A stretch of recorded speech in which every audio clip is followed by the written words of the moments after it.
Hello everyone, welcome to Ra English Learning Academy. তো আজি মই সেন্টেন্স কাৰেকশ্যনৰ ওপৰত এটি ভিডিঅ' প্ৰস্তুত কৰিবলৈ লৈছোঁ। এই ভিডিঅ'টো বিশেষকৈ যিসকল ছাত্ৰ ছাত্ৰীয়ে এই বছৰ হাইস্কুল শিক্ষান্ত পৰীক্ষাত অৱতীৰ্ণ হ'ব তেওঁলোকৰ বাবে খুবেই গুৰুত্বপূৰ্ণ হ'ব। ইয়াৰ উপৰিও যিসকল কেণ্ডিডেটে বিভিন্ন কম্পিটিটিভ এক্সাম দিব বিচাৰিছে তেওঁলোকৰ বাবেও এই ভিডিঅ'টো খুবেই গুৰুত্বপূৰ্ণ হ'ব। তাৰ আগতে মই এটা কথা ক'ব বিচাৰিছোঁ যে মই আগৰ দুটা ভিডিঅ'ত সেন্টেন্স কাৰেকশ্যনৰ ওপৰত দুটা ভিডিঅ' প্ৰস্তুত কৰিছিলোঁ। তাত মই 1998ৰ পৰা আৰম্ভ কৰি 2012 লৈকে কি sentence correction exam sentence correction মানে সেন্টেন্স কাৰেকশ্যনৰ এক্সাম্পল পৰীক্ষাত আহিছিল সেইবিলাক মই সলভ কৰিছিলোঁ। যদি কোনোবাই সেই ভিডিঅ' দুটা এতিয়ালৈকে চোৱা নাই, এই ভিডিঅ'ৰ ডিছক্ৰিপশ্যনত লিংক দিয়া আছে, লিংকতে ক্লিক কৰি ভিডিঅ' দুটা চাই ল'ব। তো বলা আমি পলম নকৰি আৰম্ভ কৰোঁ আজিৰ ভিডিঅ'টো। আজিৰ ভিডিঅ'টোত মই প্ৰথমতে সলভ কৰিবলৈ ল'ম 2013ত কি সেন্টেন্স কাৰেকশ্যন পৰীক্ষাত আহিছিল। তাৰ আগতে মই আকৌ এবাৰ ক'ব বিচাৰিছোঁ যে সেন্টেন্স কাৰেকশ্যন কি। সেন্টেন্স কাৰেকশ্যন বা ইয়াকে এৰৰ কাৰেকশ্যন বুলিও কোৱা হয়। সেন্টেন্স কাৰেকশ্যন বা এৰৰ কাৰেকশ্যন হ'ল যে সেন্টেন্সটোতে কিবা এটা কি থাকিব, গ্ৰামাটিকেল মিষ্টেক থাকিব, মানে গ্ৰামাৰৰ কিবা এটা ভুল থাকিব, সেই মানে মিষ্টেকটো উলিয়াব লাগিব। সেইটো বিভিন্ন ধৰণৰ ভুল থাকিব পাৰে, ডিটাৰমিনাৰ্ছৰ ভুল থাকিব পাৰে, বা টেন্সৰ ভুল থাকিব পাৰে, ভইচ চেঞ্জৰ ভুল থাকিব পাৰে, নেৰেশ্যনৰ ভুল থাকিব পাৰে। সেইবোৰ উলিয়াই বা প্ৰিপজিশ্যনৰ ভুল থাকিব পাৰে। এই ভুলবোৰ উলিয়াই যেতিয়া বাক্যটো কি কৰা হ'ব, সংশোধন কৰি লিখা হ'ব, সেইটোৱে হ'ব কি সেন্টেন্স কাৰেকশ্যন। বা সেই ভুলবোৰ উলিয়াই যেতিয়া বাক্যটো কি ৰিৰাইট কৰা হ'ব, সেইটোৱে হ'ব সেন্টেন্স কাৰেকশ্যন। তো প্ৰথমতে মই 2013ৰ নম্বৰ 1ত 1 নম্বৰত বা প্ৰথম কি সেন্টেন্স কাৰেকশ্যন আহিছিল তাকে আলোচনা কৰিবলৈ ল'ম। তো প্ৰথম দিয়া আছে, এই নম্বৰত দিয়া আছে, money isn't the solution for every problem. তো ইয়াতে কি মিষ্টেক আছে, ইয়াতে কি আছে সলিউশ্যনৰ পিছত একচুৱেলি কি ফৰ প্ৰিপজিশ্যন নহ'ব, সেই সলিউশ্যনৰ পিছত কি হয় টু প্ৰিপজিশ্যন ব্যৱহাৰ কৰিব লাগে। তো এইটোৱেই যেতিয়া সেন্টেন্সটো কি কৰা হ'ব, money isn't the solution to every problem, তেতিয়া বাক্যটো কি হ'ব, কাৰেক্ট হৈ যাব। তাৰপিছত বি নম্বৰলৈ আহিছোঁ। বি নম্বৰ দিয়া আছে, this hotel provides fooding and lodging. This hotel provides fooding and lodging. তো আমি সাধাৰণতে এটা বস্তু মিষ্টেক কৰি থাকোঁ, ফুডিং মানে কওঁ যে এই হোটেলটোতে কি ফুডিং আৰু লজিং দুটাই পোৱা যায়। তো একচুৱেলি কি ফুডিং শব্দটো কি ইনকাৰেক্ট, মানে এইটো ভুল। এইটো কি ফুডিং নহ'ব, এনজিটো মানে কেঞ্চেল হ'ব। এইটো একচুৱেলি হয় ফুড এণ্ড লজিং, যে this hotel provides food and lodging. তো বাক্যটো যেতিয়া কাৰেক্ট লিখা হ'ব তেতিয়া কি হ'ব, this hotel provides food and lodging.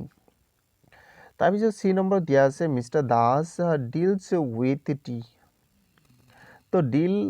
ইয়াতে কি আছে, প্ৰিপজিশ্যনৰ মিষ্টেক আছে। তো ডিল শব্দটোৰ লগত সাধাৰণতে দুটা প্ৰিপজিশ্যন ব্যৱহাৰ কৰা হয়। ডিল শব্দটোৰ লগত দুটা প্ৰিপজিশ্যন ব্যৱহাৰ কৰা হয়। এটা হ'ল ইন, আনটো হ'ল উইথ। তো ডিল ইন মানে হ'ল ব্যৱসায় কৰা, আৰু ডিল উইথ মানে হ'ল ব্যৱহাৰ বা আলোচনা কৰা। তো ইয়াত কি কৈছে, mister Das deals with tea. তো মিষ্টাৰ দাসে কি কৰে, চাৰ ইয়াত কি হ'ব, ব্যৱসায় কৰে। তেন্তে ইয়াত উইথৰ ঠাইত কি হ'ব, ইন হ'ব।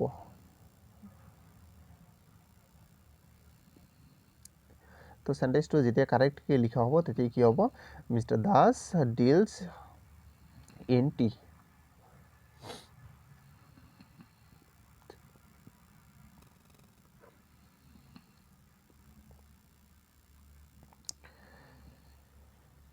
তাৰপিছত ডি নম্বৰলৈ আহিছোঁ। ডি নম্বৰ দিয়া আছে, she came back with bag and baggage. She came back with bag and baggage. Bag and baggage মানে হ'ল টালি টোপলা লৈ। তো ইয়াত কি উইথ শব্দটো ব্যৱহাৰ নহ'ব। তো চেণ্টেন্সটো যেতিয়া ইয়াতে কি দিয়া আছে she came back with bag and baggage মানে তাই টালি টোপলা লৈ আকৌ লৈ কি কৰিছিল উভতি আহিছিল। তো ইয়াতে কি বেগ এণ্ড বেগেজ মানে এই বেগ এণ্ড বেগেজ ফ্ৰেছ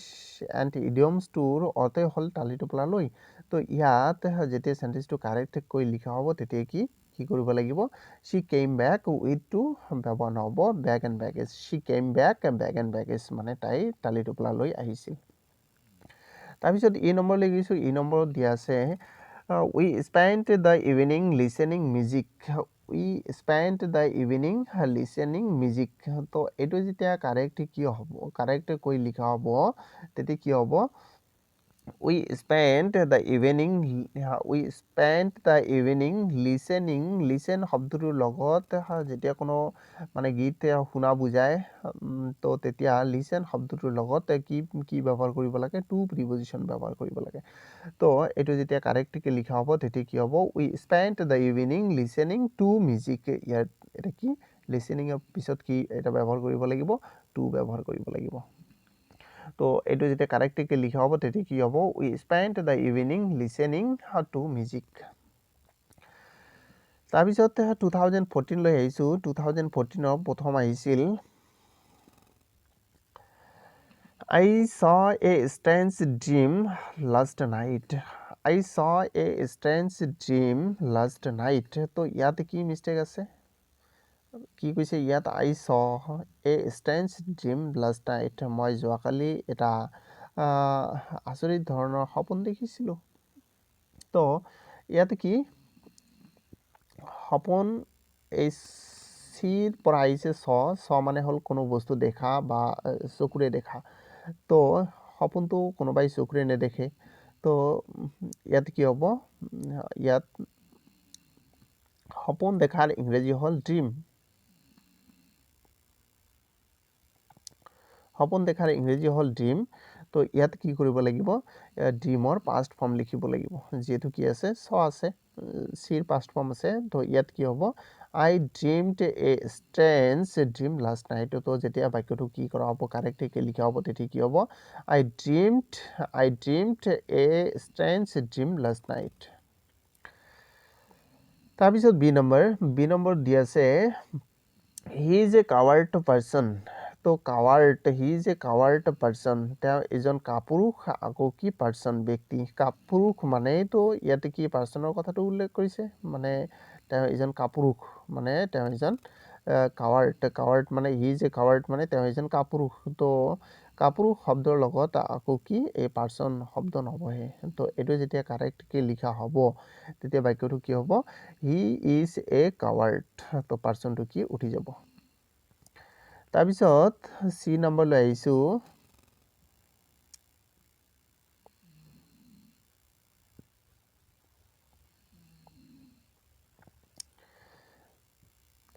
চি নম্বৰত দিয়া আছে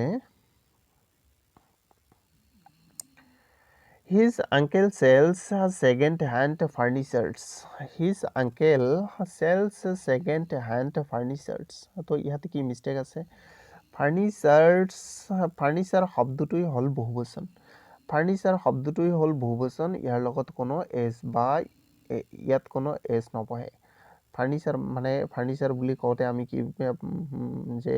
যদি কওঁ যে কাৰোবাৰ ঘৰত বহুত ফাৰ্নিচাৰ আছে তো ফাৰ্নিচাৰ মানে হ'ল বহুত কিবা কিবি বুজায় চেয়াৰ টেবুল চোফা বেঞ্চ তাৰপিছত কি বুজাব পাৰে আকৌ মানে বহুত কিবা কিবি গডৰেজ এইবিলাক বুজায়। তো ফাৰ্নিচাৰ শব্দটোই কি বহুবচন সেইকাৰণে কি কৰিব লাগিব এই চেণ্টেন্সটো যেতিয়া কাৰেক্টকৈ লিখা হ'ব তেতিয়া কি এছটো উঠাই দি এছটো ফাৰ্নিচাৰৰ লগত এছটো উঠাই দি ইয়াত কি বহুবচন কৰা আছে এই বহুবচনৰ মানে এছটো উঠাই দি যেতিয়া চেণ্টেন্সটো লিখা হ'ব তেতিয়া চেণ্টেন্সটো কি হ'ব কাৰেক্ট হ'ব। তো এইটো কি হ'ব his uncle sells second hand furniture হ'ব ফাৰ্নিচাৰ্ছ নহয় এছটো উঠি যাব। তাৰপিছত ডি নম্বৰ লৈ গৈছোঁ ডি নম্বৰ দিয়া আছে the sceneries of Arunachal Pradesh is charming. The sceneries of Arunachal Pradesh is charming। তো ইয়াত কি মিষ্টেক আছে চিনাৰী ইয়াত কি আছে সিনাৰিজ আছে তো সিনাৰিজ মানে সিনাৰি শব্দটোই একবচনো ব্যৱহাৰ হয় বহুবচনো ব্যৱহাৰ হয় তো ইয়াত কি সিনাৰিজ নহব ইয়াত কি এটো কি কৰিব লাগিব সিনাৰি শব্দটোই একবচন আৰু বহুবচন উভয় ব্যৱহাৰ কৰা হয় এই কাৰণে ইয়াত কি সিনারিজ দিয়া আছে এটো কি হ'ব সিনারি ইয়াত কি SCNE IES এটো উঠি গৈ তাত ঠাইত কি হ'ব Y হ'ব তো কি হ'ব the scenery of Arunachal Pradesh is charming তাৰপিছত এই নম্বৰ দিয়া আছে she narrated the story shortly she narrated the story shortly এর অৰ্থটো কি বুজিছে she narrated মানে তাই বৰ্ণনা কৰিছিল the story মানে গল্পটো shortly শব্দৰ অৰ্থ আমি সাধাৰণতে কি shortly মানে চমুকে বুজো কিন্তু actually shortly ৰ অৰ্থ কিন্তু চমুকে নহয় shortly ৰ অৰ্থ হ'ল শীঘ্ৰে তো আৰু এটা কথা মনত ৰাখিবলগীয়া আছে যে shortly শব্দটো সাধাৰণতে ফিউচাৰ ইনডিফিনিট টেন্সত ফিউচাৰ টেন্সতহে ব্যৱহাৰ কৰা হয় তো ইয়াতে যেতিয়া সেন্টেন্সটো কি কৰা হ'ব শুদ্ধকৈ লিখা হ'ব তেতিয়া কি হ'ব she narrated the story shortly নহয় shortly মানে বেলেগ অৰ্থ প্ৰকাশ কৰে shortly মানে শীঘ্ৰে অৰ্থ প্ৰকাশ কৰে আৰু কোৱাই হ'ল যে shortly সাধাৰণতে ফিউচাৰ টেন্সত ব্যৱহাৰ হয় তো ইয়াত কি হ'ব briefly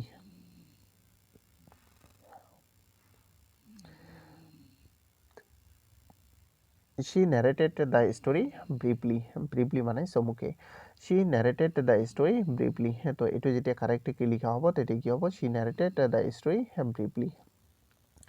তাৰপিছত 2015 লৈ আহিছো 2015 ৰ প্ৰথম দিয়া আছে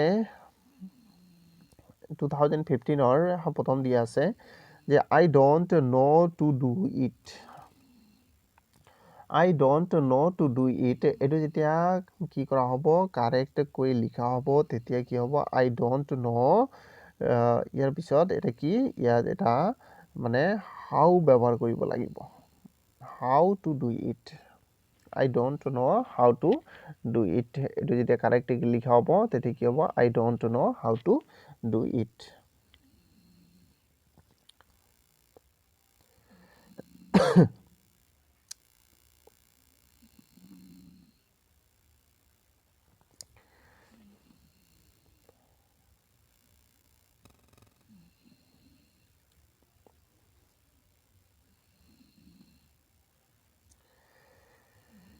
তাৰপিছত বি নম্বৰ লৈ গৈছো বি নম্বৰ দিয়া আছে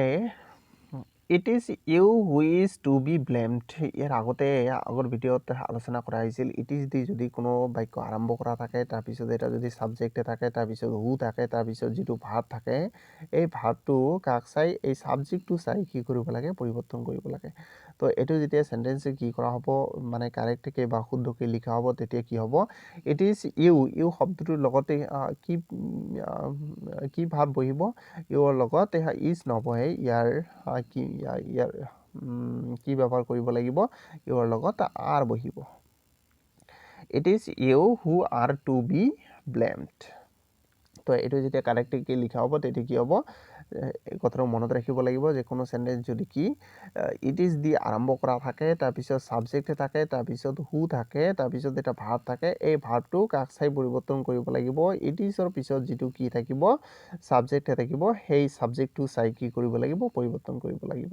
তো ইউৰ লগত ইজ নহয় ইউৰ লগত কি বহে আৰ বহে তো ইয়াত কি ইজৰ ঠাইত আৰ লিখিব লাগিব তো এটো কারেক্টলি লিখিলে কি হ'ব it is you who are to be blamed তাৰপিছত সি নম্বৰলৈ আহিছো সি নম্বৰ দিয়া আছে he told me that his brother is writing that letter he told me that his brother is writing that letter তো এটো কি আছে narration আছে narrationত আমি কি জানো যে ৰিপৰ্টিং ভাৰ্বটো জি টেন্সত থাকে ৰিপৰ্টেড স্পিচত যেটো ভার্ব আছে হেটো কি হেই টেন্সত লিখিব লাগে তো এটো কি আছে ইয়াত হি টোল্ড আছে পাস্ট টেন্সত আছে এটো কি কৰিব লাগিব পাস্ট টেন্সত লিখিব লাগিব ইয়াত কি আছে ইজ আছে ইজৰ ঠাইত কি হ'ব was হ'ব তো এটো কারেক্টলি লিখিলে কি হ'ব he told me that his brother was writing that letter তাৰপিছত 2015 ৰ ডি নম্বৰ লৈ গৈছো ডি নম্বৰ দি আছে he asked me where do I live এইটো কি আছে নেৰেশ্যনত দি আছে ইন্ট্ৰগেটিভ সেন্টেন্সৰ নেৰেশ্যন আছে তো ইন্ট্ৰগেটিভ সেন্টেন্সৰ নেৰেশ্যন যেতিয়া আমি কৰিছিলোঁ তেতিয়া কেনেকৈ কৰিছিলোঁ যে ৰিপৰ্টেড একে কথা যে আমাৰ ৰিপৰ্টিং ভাবটো যি টেন্সত থাকিব ৰিপৰ্টেড স্পীচটো কি কৰিব লাগিব সেই টেন্সত লিখিব লাগিব তো এইটো কি আছে পাষ্ট টেন্সত আছে পাষ্ট ইনডিফিনিট টেন্সত আছে এইটো পাষ্ট ইনডিফিনিট টেন্সত লিখিব লাগিব তো এইটো যেতিয়া কাৰেক্টকৈ লিখা হ'ব তেতিয়া কি এই ডুটো উঠি যাব আৰু ভাৰ্বৰ লগত কি ভাৰ্বৰ কি ফৰ্ম হ'ব পাষ্ট ফৰ্ম হ'ব তো এইটো যেতিয়া কাৰেক্টকৈ লিখা হ'ব তেতিয়া কি হ'ব he asked me where I lived তাৰপিছত 2016 লৈ গৈছোঁ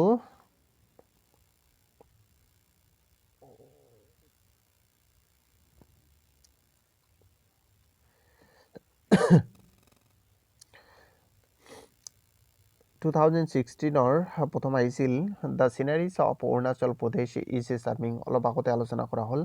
যে চিনাৰী শব্দটো এক বচন আৰু বহু বচন দুটা অৰ্থতে প্ৰকাশ কৰা হয় বা দুটাকে বুজাবলৈ মানে চিনাৰী শব্দটো মানে যদি এক বচন হয় তথাপিও চিনাৰী হ'ব যদি বহু বচন হয় তথাপিও কি হ'ব চিনাৰী হ'ব তো ইয়াত কি আছে the sceneries of Arunachal Pradesh is charming ইয়াত কি বহু বচন কৰা হৈছে ইয়াত চিনাৰী শব্দটো কেতিয়াও কি নহয় বহু বচন ৰূপত নহয় তো ইয়াত কি হ'ব চিনাৰী হ'ব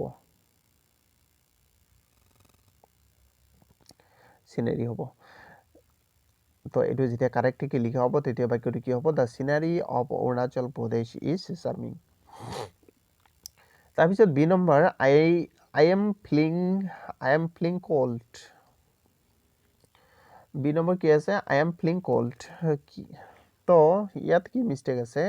সাধাৰণতে কণ্টিনিউৱাছ টেন্সত যিকোনো কণ্টিনিউৱাছ টেন্সত ফিল শব্দটোৰ লগতে কি নহয় আই এন জি যোগ নহয় তেতিয়া কি কৰিব লাগে তাৰ আগৰ টেন্স মানে যিহেতু কি আছে এইটো প্ৰেজেণ্ট কণ্টিনিউৱাছ টেন্সত আছে তেতিয়া তাৰ আগৰ টেন্স মানে প্ৰেজেণ্ট ইনডিফিনিট টেন্সত লিখি কি কৰিব লাগিব বাক্যটো অৰ্থ প্ৰকাশ কৰিব লাগিব তো এইটো যেতিয়া কাৰেক্টকৈ লিখা হ'ব তেতিয়া কি হ'ব আই ফিল কোল্ড হ'ব তাৰপিছত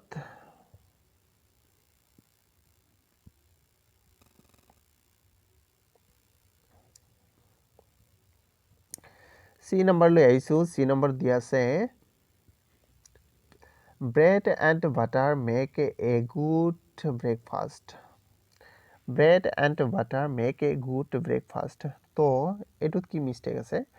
তো আমি সাধাৰণতে ইয়াতে দেখিব পাইছোঁ কি ব্ৰেড এণ্ড বাটাৰ মানে চেণ্টেন্সটোত কি আছে মানে ছাবজেক্ট কেইটা দেখা গৈছে মানে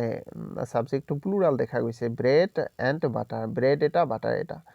তো সেইকাৰণে কি কৰা হৈছে চেণ্টেন্সটোত কি লিখা হৈছে ভাৰ্বৰ কি প্ৰেজেণ্ট ফৰ্ম লিখা হৈছে তো প্ৰেজেণ্ট ইনডিফিনিট টেন্সৰ ছাবজেক্টটো যদি কি থাকে থাৰ্ড পাৰ্চন কিন্তু প্লুৰাল নাম্বাৰ থাকে তেন্তে কি ভাৰ্বৰ লগত এছ বা ইয়েছ যোগ নহয় কিন্তু একচুৱেলি ইয়াত যদিও কি দেখা গৈছে দুটা কি দেখা গৈছে মানে ছাবজেক্ট দেখা গৈছে কিন্তু ইয়াত একচুৱেলি দুটা ছাবজেক্ট নাই ইয়াত কি ব্ৰেড এণ্ড বাটাৰ যেতিয়া ব্ৰেড আৰু বাটাৰ একেলগে খোৱা হয় তেন্তে কি হয় দুটা এটা হৈ যায় তো সেইকাৰণে কি এইটো কি এটা বুলি ধৰিব লাগে বা ইয়াত কি ছাবজেক্টটো যদিও কি দেখা গৈছে বহু বচন দেখা গৈছে কিন্তু ইয়াত কি বহু বচন নহয় এইটো কি থাৰ্ড পাৰ্চন প্লুৰাল দেখা গৈছে কিন্তু একচুৱেলি থাৰ্ড পাৰ্চন প্লুৰাল নহয় তো এইটো কি থাৰ্ড পাৰ্চন ছিংগুলাৰ বুলি ধৰিব লাগিব কাৰণ ব্ৰেড এণ্ড বাটাৰ মানে ৰুটি আৰু মাখন যেতিয়া খোৱা হ'ব তেতিয়া কি মানে খোৱাৰ সময়ত কি দুটা মানে ৰুটিৰ লগতে কি মাখন ঘঁহি কি কৰা হয় খোৱা হয় তেতিয়া কি এটা হৈ যায় সেইকাৰণে কি কৰিব লাগিব এইটো থাৰ্ড পাৰ্চন ছিংগুলাৰ ছাবজেক্টটো থাৰ্ড পাৰ্চন ছিংগুলাৰ বুলি ধৰিব লাগিব আৰু তেতিয়া কি হ'ব ভাৰ্বৰ লগত এছ যোগ হ'ব তেতিয়া কি হ'ব bread and butter max a good breakfast তো এইটো যেতিয়া কাৰেক্টকৈ লিখা হ'ব তেতিয়া কি হ'ব bread and butter max a good breakfast তাৰপিছত ডি নম্বৰলৈ আহিছোঁ ডি নম্বৰ দিয়া আছে দ্য নিউজ আৰ ট্ৰু তো ইয়াতো ছাবজেক্টটো কি আছে দ্য নিউজ ইয়াত কি নিউজৰ লগত এছ যোগ হোৱাৰ বাবে দেখা গৈছে যে মানে এনেকুৱা যেন লাগে যে চেণ্টেন্সটোত কি আছে ছাবজেক্টটো কি আছে প্লুৰাল আছে কিন্তু একচুৱেলি নিউজ শব্দটো কি নহয় নিউজ শব্দটো প্লুৰাল নহয় এটো কি সিঙ্গুলাৰ মানে এক বচন সেই কাৰণে কি হ'ব ইয়াত আর নহয় কি হ'ব ইজ হ'ব the news is true তো এটো কারেক্ট কে লিখলে সেন্টেন্স টু কারেক্ট কে লিখলে কি হ'ব the news is true তাৰ পিছত 2017 লৈ আইছো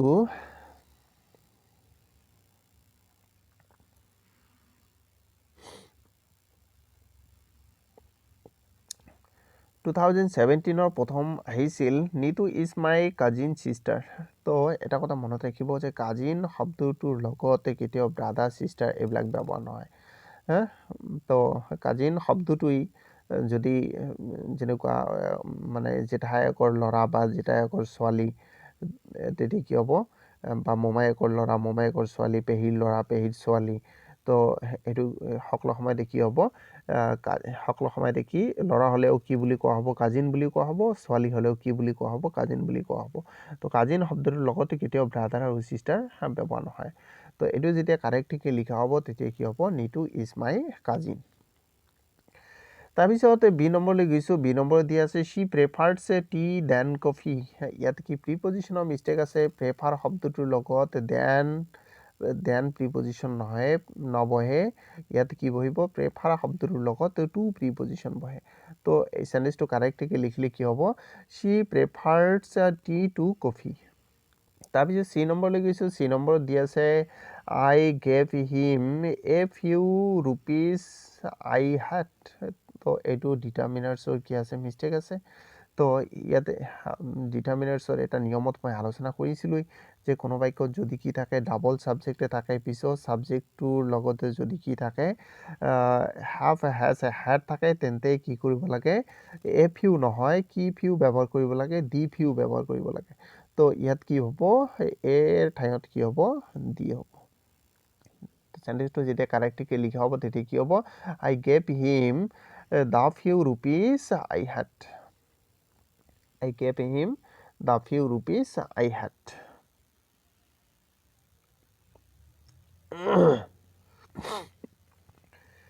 তাৰপিছত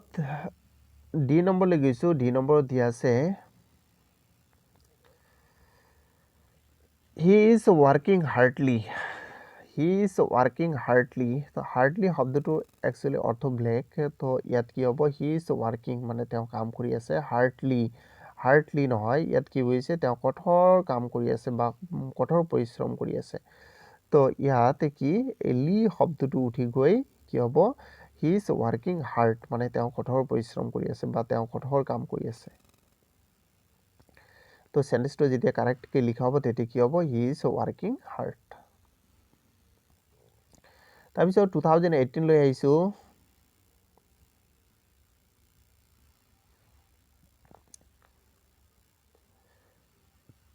2018 ৰ প্ৰথম আহিছিল এ নম্বৰত he took out his shoes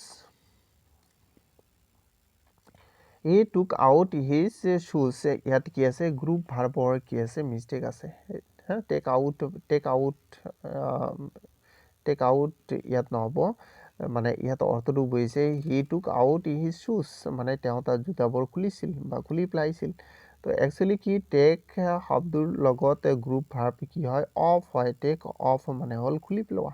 তো সেন্টেন্সটো যেতিয়া কারেক্টলি লিখা হ'ব তেতিয়া কি হ'ব he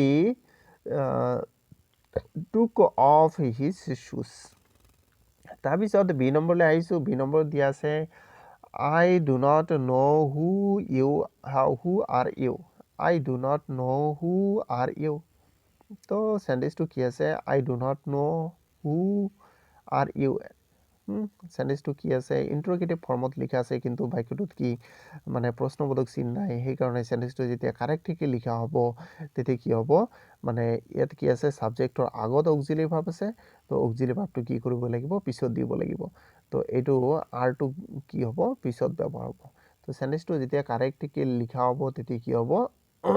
I do not know who you are তাৰপিছত ডি নম্বৰলৈ গৈছো ডি নম্বৰত দিয়া আছে she said that she will arrive at 6 pm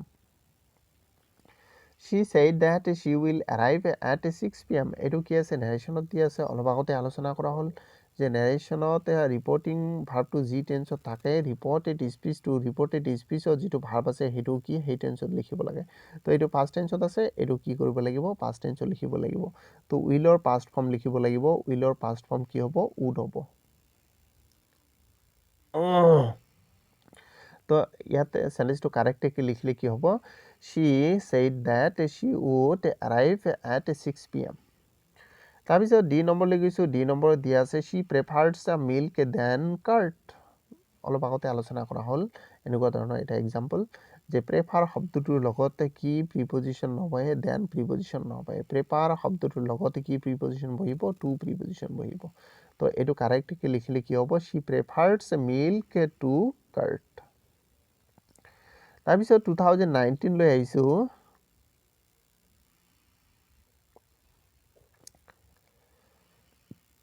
2019ত প্ৰথম আহিছিল it can rain tonight মানে আজি বৰষুণ দিব পাৰে ইয়াত কি আমি জানো যে মে মানেও কি পাৰা বা পাৰে আৰু কেন মানেও কি পাৰা বা পাৰে ইয়াৰ কি আছে যদিও দুটাৰে অৰ্থ পাৰা বা পাৰে কিন্তু তাৰ কি আছে ডিফাৰেন্স আছে পাৰা কেন শব্দটো কেনো কি বুজায় পাৰা বুজায় কিন্তু এইটো কি সমৰ্থ বুজাৰ ক্ষেত্ৰত কি ব্যৱহাৰ কৰা হয় কেন ব্যৱহাৰ কৰা হয় যেনেকুৱা হি কেন স্পীক ইংলিছ তেওঁ ইংৰাজী ক'ব পাৰে সকলোৱে নোৱাৰে যিবিলাক কাম সকলোৱে নোৱাৰে মানে শিকি ল'ব লাগে যেনেকুৱা হি কেন ড্ৰাইভ এ কাৰ তেওঁ গাড়ী চলাব পাৰে তো গাড়ী চলাব সকলোৱে নাজানে মানে কি কৰিব লাগে শিকি ল'ব লাগে তাৰপিছত ই কেন ছুইম তেওঁ সাঁতুৰিব পাৰে তো সমৰ্থ বুজিছে সমৰ্থ বুজোৱা অৰ্থত একচুৱেলি কি ব্যৱহাৰ কৰা হয় কেন ব্যৱহাৰ কৰা হয় তো ইয়াত কি কৈছে ইট কেন ৰেইন টুনাইট আজি নিশা বৰষুণ দিব পাৰে তো ইয়াত কি নিশা বৰষুণ দিয়াটো কি কোনো সমৰ্থ বুজোৱা নাই সেইকাৰণে ইয়াত কি বহিব কেনৰ ঠাইত কি বহিব মে বহিব কি হ'ব সেন্টেন্সটো কাৰেক্টলি লিখিলে ইট মে ৰেইন টুনাইট তাৰপিছত বি নম্বৰলৈ আহিছোঁ বি নম্বৰ দিয়া আছে the cattles are grazing in the field তো আমাৰ ইয়াতে কি মিষ্টেক আছে চাব লাগিব কেটেল শব্দটোৱেই হ'ল বহুবচন কেটেল মানে হ'ল গৰু ছাগলী ভেড়া এইবিলাকক বুজায় তো কেটেল শব্দটোই হ'ল বহুবচন ইয়াত কি এছ কি নহ'ব ব্যৱহাৰ নহ'ব তো সেন্টেন্সটো যেতিয়া কাৰেক্টলি লিখা হ'ব তেতিয়া কি হ'ব the cattle are grazing in the field তাৰপিছত চি নম্বৰলৈ আহিছোঁ চি নম্বৰত দিয়া আছে each of the boys play cricket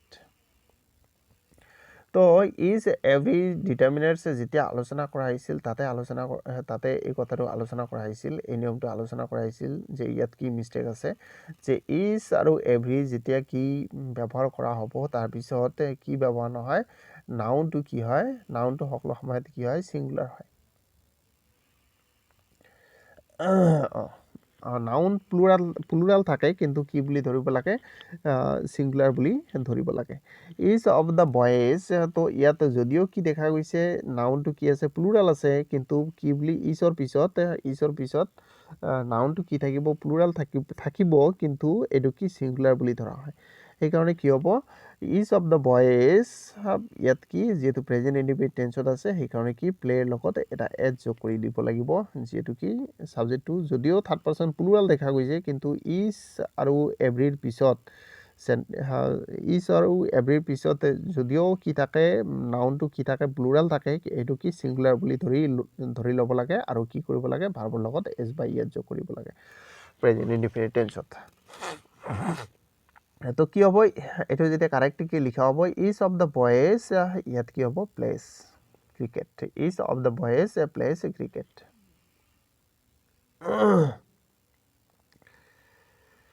তাৰপিছতে ডি নম্বৰলৈ গৈছোঁ ডি নম্বৰ দি আছে হাউ মাছ মানি ইউ নিড তো how much money you need সেন্টেন্সটো কি আছে এই নিডটো কি ইয়াত নিডটো যদিও অক্সিলাৰি ভাৰ্ব কিন্তু ইয়াত মেইন ভাৰ্ব হিচাপে ব্যৱহাৰ হৈছে তো how much money you need, তো সেন্টেন্স বাক্যটো কি আছে, সেন্টেন্সটো কি আছে, ইন্টাৰোগেটিভ সেন্টেন্স আছে। তো ইন্টাৰোগেটিভ সেন্টেন্স হ'বলৈ গ'লে কি মানে প্ৰশ্ন কৰিব লাগিব। তো ইয়াত কি লাষ্টত কি আছে, প্ৰশ্নবোধক চিন আছে, কিন্তু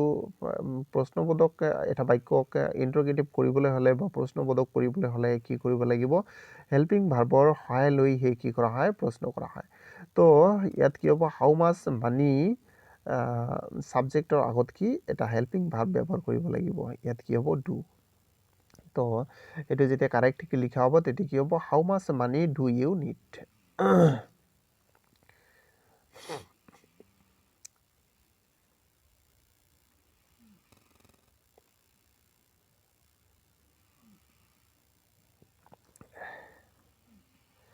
তাৰপিছত এই নম্বৰলৈ গৈছোঁ। এই নম্বৰ দিয়া আছে when you do your homework। আকৌ এনেকুৱা ধৰণৰ চেণ্টেঞ্চ দিছে। কি আছে, চেণ্টেঞ্চটো ইন্টাৰোগেটিভ চেণ্টেঞ্চ আছে। তো কি কৈছে, when you do your homework, ইয়াত ডুটো কি মেইন ভাৰ্ব হিচাপে ব্যৱহাৰ হৈছে, অক্সিলাৰী ভাৰ্ব নাই। তো ছাবজেক্টৰ আগত অক্সিলাৰী ভাৰ্ব হ'ব লাগিব। তো ইয়াত কি হ'ব, ডুটো ইয়াত বহিব যে when do you do your homework। তো চেণ্টেঞ্চটো কি কাৰেক্টলি লিখিলে কি হ'ব, when do you do your homework। তাৰপিছত এফ নম্বৰলৈ আহিছোঁ। এফ নম্বৰত দিয়া আছে I do not know to do it। অলপ আগতে কোৱা হ'ল যে জনাৰ ক্ষেত্ৰত বা ন শব্দটো থাকিলে তাৰপিছতে কি একচুৱেলি হাউ ব্যৱহাৰ কৰিব লাগে। যেনেকুৱা I do not know how to swim, I do not know how to do it। তো ইয়াত কি লিখিব লাগিব, ন'ৰ পিছত এটা হাউ ব্যৱহাৰ কৰিব লাগিব, I do not know how to do it।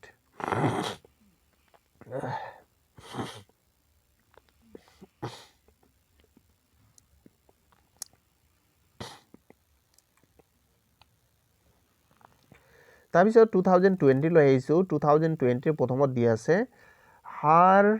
son in laws are rich men। her son in laws are rich men। তো এইটো যেতিয়া কাৰেক্টলি লিখা হ'ব তেতিয়া কি হ'ব,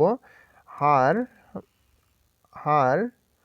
son in laws are rich men দিয়া আছে। ইয়াত কি হ'ব, sons।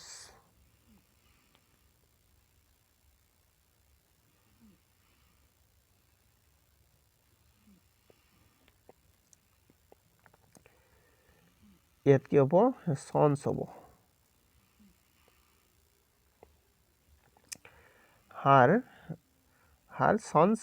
her sons in laws are, এই এছটো কিন্তু উঠি যাব। একচুৱেলি কি নাউন যিটো আছে তাৰ লগতে হে কি কৰিব লাগে, এছ বা এপষ্ট্ৰফি এছ যোগ কৰিব লাগে। তো কি হ'ব, her sons in law are rich men। তো এইটো যেতিয়া কাৰেক্টলি লিখা হ'ব তেতিয়া কি হ'ব, her sons in law are rich men। তাৰপিছত বি নম্বৰ দিয়া আছে it is raining since morning. তো আমি সাধাৰণতে জানো যে সিন্স থকাৰ পিছত যদি এটা কি নিৰ্দিষ্ট সময় দিয়ে থাকে তেন্তে বাক্যটো কোন টেন্সত লিখিব লাগে, প্ৰেজেন্ট পাৰফেক্ট কন্টিনিউয়াছ টেন্সত লিখিব লাগে। তো ইয়াত কোন টেন্সত লিখা হৈছে, বাক্যটো প্ৰেজেন্ট কন্টিনিউয়াছ টেন্সত লিখা হৈছে। তো এইটো যেতিয়া কাৰেক্টলি লিখা হ'ব তেতিয়া কি কোন টেন্সত লিখিব লাগিব, প্ৰেজেন্ট পাৰফেক্ট কন্টিনিউয়াছ টেন্সত লিখা হ'ব। তো প্ৰেজেন্ট পাৰফেক্ট কন্টিনিউয়াছ টেন্সত যেতিয়া বাক্যটো লিখা হ'ব তেতিয়া কি হ'ব, ইটৰ পিছত ইজ নহয় কি হ'ব, ইট হেজ বিন হ'ব। It has been raining since morning. তাৰপিছত চি নম্বৰলৈ আহিছোঁ। চি নম্বৰত দিয়া আছে হাউ ইউ ন' হিম। অলপ আগতে আলোচনা কৰা হ'ল এনেকুৱা ধৰণৰ বাক্য, প্ৰশ্নবোধক বাক্য আছে, কিন্তু কি বাক্যটোত মেইন ভাৰ্ব আছে আৰু কি থাকিব লাগিব, এটা অক্সিলাৰী ভাৰ্ব থাকিব লাগিব। আৰু অক্সিলাৰী ভাৰ্বটো কি থাকিব লাগিব, ক'ত থাকিব লাগিব, ছাবজেক্টৰ আগতে। ছাবজেক্ট কি আছে, ইউ আছে। তো ইউৰ আগত কি হ'ব লাগিব, অক্সিলাৰী ভাৰ্ব হ'ব লাগিব। ইউৰ আগত কি বহিব, ডু বহিব। তো হাউ ডু ইউ ন' হিম, এইটো যেতিয়া কাৰেক্টলি লিখা হ'ব তেতিয়া কি হ'ব, হাউ ডু ইউ ন' হিম। তাৰপিছত ডি নম্বৰলৈ আহিছোঁ।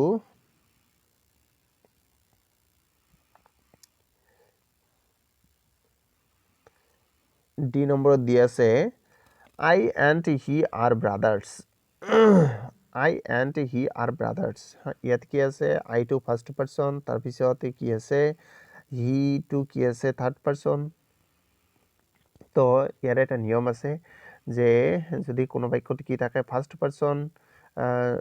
আৰু থাৰ্ড পাৰ্চন থাকে তেন্তে কি কৰিব লাগে প্ৰথমতে থাৰ্ড পাৰ্চন লিখিব লাগে তাৰপিছত ফাৰ্ষ্ট পাৰ্চন লিখিব লাগে যদি বাক্যটোত কি থাকে first person second person third person তেন্তে বাক্যটো কি প্ৰথমতে থাৰ্ড পাৰ্চন লিখিব লাগিব তাৰপিছত সেকেন্ড পাৰ্চন তাৰপিছত মানে ওলোটাকৈ প্ৰথমতে থাৰ্ড পাৰ্চন তাৰপিছত সেকেন্ড পাৰ্চন তাৰপিছত ফাৰ্ষ্ট পাৰ্চন তো এইটো যেতিয়া কাৰেক্টলি কি লিখা হ'ব তেতিয়া কি হ'ব হি এণ্ড আই তেতিয়া কি হ'ব হি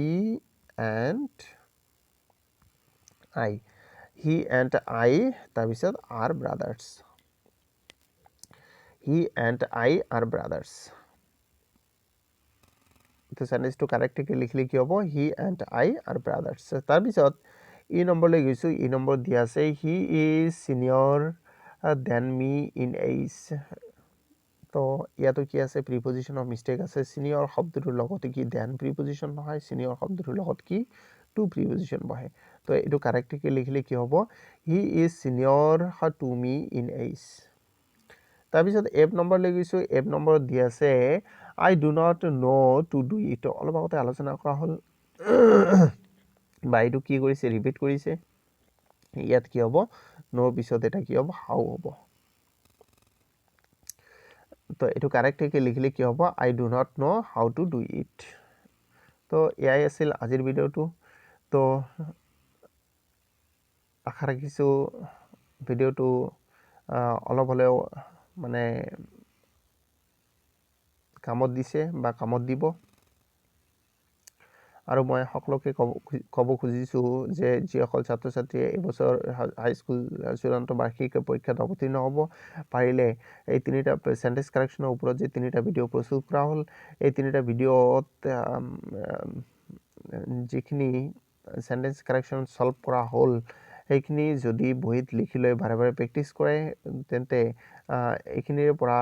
মানে পৰীক্ষাত অহাৰ খুবেই সম্ভাৱনা আছে পাৰিলে এইবিলাকে বহীত লিখি লৈ বাৰে বাৰে প্ৰেক্টিছ কৰিব আৰু আশা ৰাখিছোঁ সকলোৰে মানে কমন পৰিব তো আজিৰ ভিডিঅ'টো ইয়াতে সমাপ্ত কৰিব লাগিব তাৰ আগতে মই এটা ৰিকুৱেষ্ট কৰিম যদি কোনোবাই মোৰ চেনেলটো এতিয়ালৈকে ছাবস্ক্ৰাইব কৰা নাই মোৰ চেনেলটো ছাবস্ক্ৰাইব কৰিব আৰু বেল আইকনটো প্ৰেছ কৰি ৰাখিব যাতে মই পৰৱৰ্তী ভিডিঅ' আপলোড কৰাৰ লগে লগে সোনকালে নটিফিকেশ্যনটো পাই যায় আৰু ভিডিঅ'টো ভাল লাগিলে লাইক কৰিব শ্বেয়াৰ কৰিব আৰু কমেণ্ট কৰিব নাপাহৰিব তো পৰৱৰ্তী এটা ভিডিঅ'ত লগ পোৱাৰ প্ৰতিশ্ৰুতিৰে আজিৰ ভিডিঅ'টো ইয়াতে সমাপ্ত কৰিছোঁ ধন্যবাদ